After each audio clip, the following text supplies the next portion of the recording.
Blessed day mga ka-bless. Ito po pala yung bago kong work ngayon po dito sa may Aychinito or malapit sa Aychinito.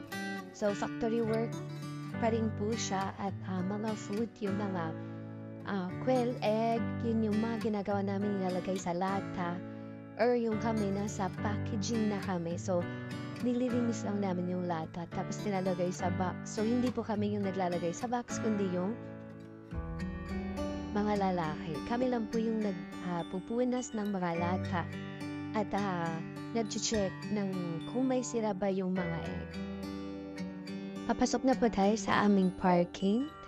Medyo malayo lang siya konti, mga 3 minutes yung lakad papunta dun sa aming locker. Ayan. So daan-daan lang po tayo dyan. Baka may mga taong tatawid sa ayan. So, hindi ko na na-video yung pag-akyat ko. So, yan po yung locker namin. Talagang sila ay dun sila sa loob sa food process. Kaya, nakabalot po talaga yung kanilang katawan.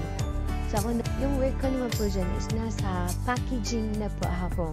Kaya, yung suot ko is t-shirt lang. Tsaka apron. Hindi ko na-video. So, bawal po talaga na magkuha. Kaya, ayan lang yung nakuhanan ko.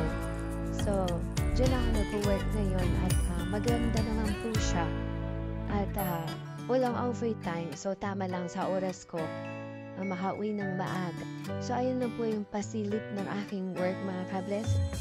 Maraming salamat po. God bless!